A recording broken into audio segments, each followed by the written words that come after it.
But Peter, who was very naughty, ran straight away to Mr. McGregor's garden and squeezed under the gate. First, he ate some lettuce, and then some French beans, and then he ate some radishes, and then, feeling rather sick, he went to look for some parsley. But round the end of a cucumber frame, whom should he meet but Mr. McGregor? Mr. McGregor was on his hands and knees, planting out young cabbages, but he jumped up and ran after Peter, waving a rake and calling out, "Stop, thief!" He looks mad, doesn't he? Yeah.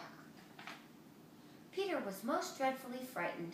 He rushed all over the garden, for he had forgotten his way back to the gate. He lost one of his shoes among the cabbages and the other shoe among the potatoes. After losing them, he ran on 4 legs and he went faster, so that I think he might have gotten away altogether if he had not unfortunately run into a gooseberry net and got caught by the large buttons on his jacket. It was a blue jacket with brass buttons, quite new. Peter gave himself up for lost and he shed big tears, but his sobs were overheard by some friendly sparrows who flew to him in great excitement and implored him to exert himself. That means try harder. Mr. McGregor came up with a sieve, which he intended to pop right over the top of Peter, but Peter wriggled out just in time, leaving his jacket behind him. Oh no, there goes the rabbit. There goes Peter. Leaving his jacket, he rushed into the tool shed and jumped into a can, and it might have been a beautiful thing to hide in if it had not had so much water in it. Mr. McGregor was quite sure that Peter was somewhere in the tool shed, perhaps hidden underneath a flower pot. He began to turn them over carefully, looking under each. Faster. Read faster? Yeah. Presently, Peter sneezed. Kerchoo!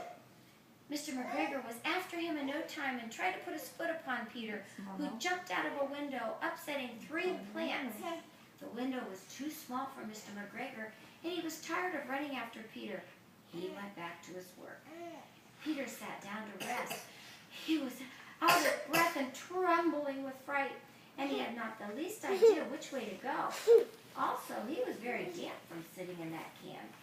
After a while, he began to wander about, going lippity, not very fast, and looking all around. He found a door in a wall, but it was locked, and there was no room for a fat little rabbit to squeeze underneath. But why was he fat? He ate and ate and ate in Farmer McGregor's garden. An old mouse was running in and out over the stone doorstep, carrying peas and beans to her family in the wood. Peter asked her the way to the gate, but she had such a large pea in her mouth that she could not answer. She only shook her head at him like this. Peter began to cry. Then he tried to find his way straight across the garden, but he became more and more puzzled. Presently he came to a pond where Mr. McGregor filled his watering cans.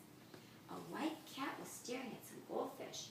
She sat very, very still, but now and then the tip of her tail twitched as if she were alive.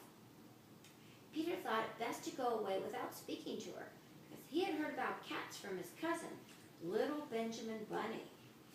Does he think cats are safe and friendly or dangerous? Dangerous. Right? But why? Because they have sharp claws. Maybe they would catch a rabbit and hurt a rabbit. He went back towards the tool shed, but suddenly, quite close to him, he heard the noise of a hoe. Scratch, scratch, scratch, scratch. Peter scuttered underneath the bushes.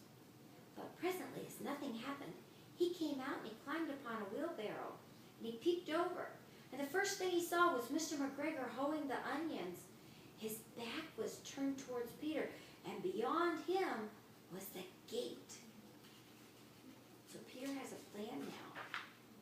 Peter got down very quietly off the wheelbarrow, and he started running as fast as he could along a straight path behind some black currant bushes. Mr. McGregor caught sight of him at the corner, but Peter did not care.